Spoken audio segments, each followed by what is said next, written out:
Bonjour la famille Identité, bonjour à vous tous qui nous suivez sur internet, salut à toi Romain. Bonjour Pascal, bonjour tout le monde. Alors, je voulais savoir, est-ce que vous avez déjà fait des choses dans le but d'obtenir ce que vous vouliez, ce que vous souhaitiez? C'est pas bien ça. Pas très bien, mais je l'ai fait, on l'a tous déjà fait. Et je voudrais vous dire qu'au final, il y a beaucoup de choses qu'on peut voir, entendre, lire, qui nous poussent à aller dans ces sens-là, faire quelque chose pour obtenir autre chose en retour. Les exemples qu'il y a beaucoup, c'est quoi mettre en place pour devenir riche, quoi mettre en place pour être épanoui dans sa vie, quoi faire pour avoir plus d'argent, plus de biens. Mais moi, ce que je vous parle là, c'est cette intimité avec Dieu. Est-ce que être intime avec Dieu, c'est être intime avec lui pour obtenir ce que nous souhaitons? Ou est-ce que c'est être intime avec lui pour lui rendre ce que lui il nous a donné en premier? Romain, est-ce que tu peux nous éclairer sur ce qu'est vraiment ces notions de... La motivation de l'intimité. La motivation de l'intimité. Oui, c'est pas compliqué. Aujourd'hui, on a énormément de ressources. Et là, je vais parler de ressources qui nous aident à grandir dans la foi. Il y a les vidéos, il y a... Je me souviens à l'époque, il y avait des vidéocassettes. C'était la révolution. Mais on a des livres, et les livres, au final, quand on y repense, ça fait que quelques siècles que nous avons des livres, et que très peu de temps, au final, que les livres sont d'une accessibilité facile, parce qu'avant, ça coûtait très cher, seuls les riches pouvaient en avoir. Et aujourd'hui, nous avons énormément de supports. Et ça, c'est extraordinaire, parce que ces supports-là nous permettent de grandir dans la foi, de vraiment être encouragé, entouré, et ça permet pas mal de croissance dans le corps de Christ. Et ça, c'est un vrai plus. La motivation, là où ça devient dangereux, c'est, tout comme moi, j'ai envie de découvrir davantage Dieu. J'ai vraiment envie et je veux croire que nous pouvons vivre de grandes choses avec lui et que ma vie peut être un outil à son service. Et pour ça, j'aime lire pour comprendre davantage, m'instruire. J'aime écouter des conférences et même m'y rendre. Et puis j'aime aussi aller dans des cultes, quoi, je vais dire, c'est peut-être un peu grossier, mais des cultes un peu spéciaux où on sait qu'il y a un orateur un peu international ou qui a vraiment un charisme particulier et on sait qu'on va apprendre quelque chose. Ben, j'aime aussi y aller parce que j'ai envie de découvrir, j'ai envie de grandir. La problématique, c'est est-ce que ma motivation reste fixée sur Dieu ou est-ce que ma motivation dans toutes ces choses à chercher est pour donner des options à ma vie chrétienne? Et là, je vais aborder un sujet on entend souvent, c'est l'onction. Je veux plus d'onction. et quand je suis avec un ami, si je veux vraiment travailler dans une relation intime et le découvrir, eh bien, je vais le chercher avec beaucoup de simplicité, de sainteté, c'est-à-dire avec une relation saine où je ne vais pas attendre quelque chose derrière. Et puis, je vais profiter de la vie avec lui.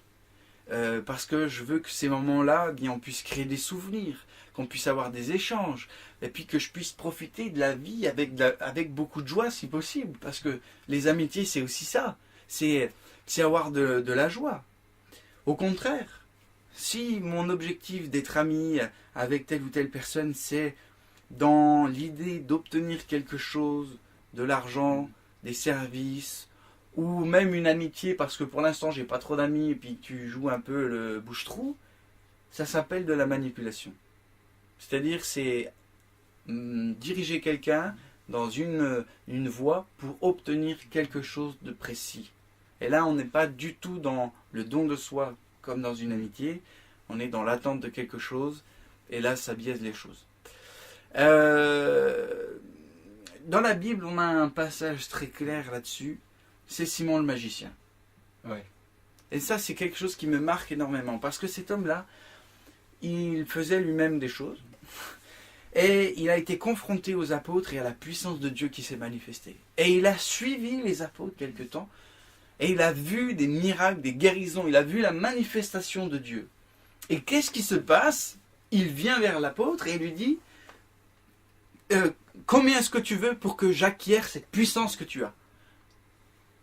Et je crois que nous, même si on n'est pas aussi direct, aussi franc, parce que déjà on n'est plus au temps de Jésus, mais je crois qu'on serait presque à être un peu dans cette idée de qu'est-ce qu'il faut que je fasse pour obtenir plus de puissance, plus de sensibilité prophétique, plus de charisme, plus de prédication forte et puissante, etc.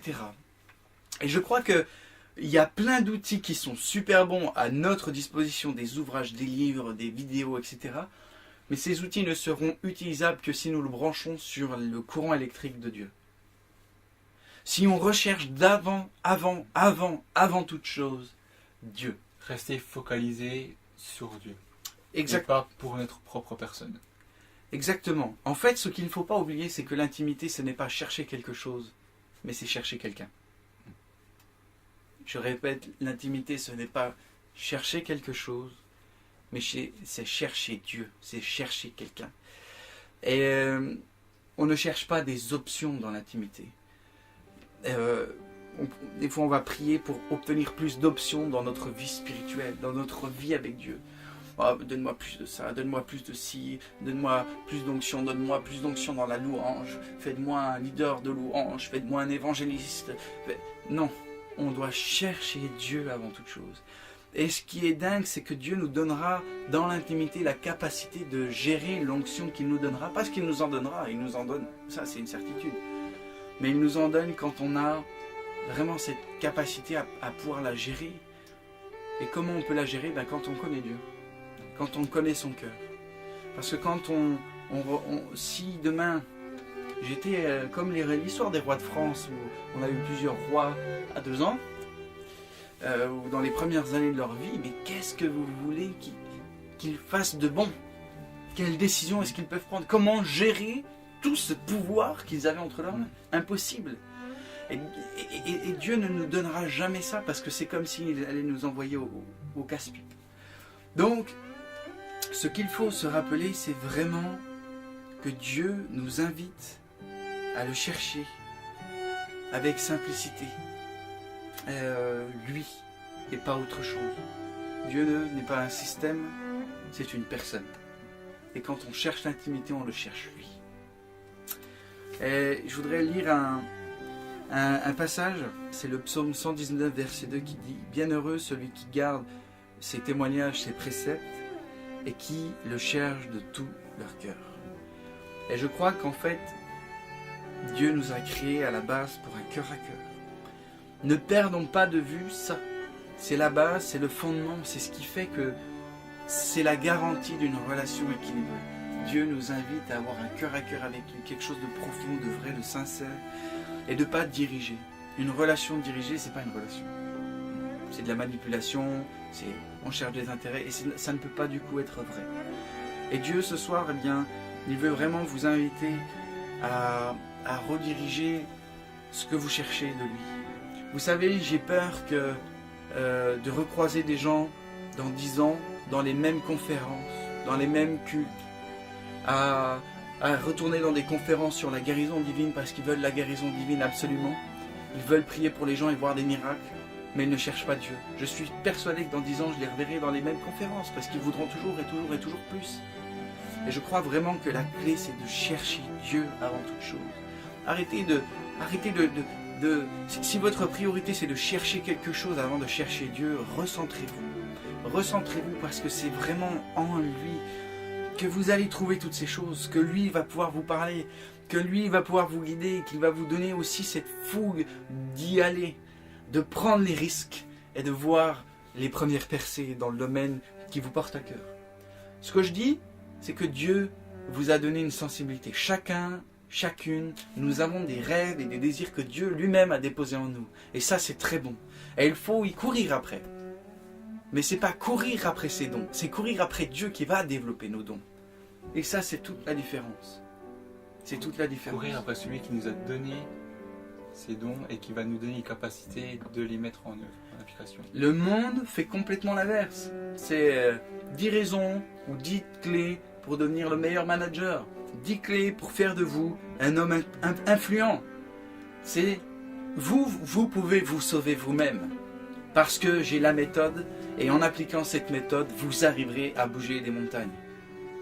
Et le monde a perdu la vision que Dieu est la clé, le chemin, et que quand on vient vers lui, c'est là où notre vie elle change. Alors dans le nom de Jésus, que vous puissiez être fortifiés, encouragés, que vous puissiez recentrer le fait que heureux celui qui garde ses préceptes et qui le cherche de tout son cœur. Un autre passage qui me vient comme ça, c'est là où est ton cœur, là est ton trésor.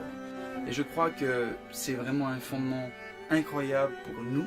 C'est aussi, je pense, une bonne boussole pour nous repérer dans notre relation avec Dieu. Est-ce que je suis sur Dieu, en recherche de lui constant, ou est-ce que j'ai dévié en essayant de chercher autre chose, en me focalisant dessus et en presque adorant ces choses-là. Rendez la gloire à Dieu et cherchez cette intimité intime avec lui de tous les jours. C'est vraiment la base.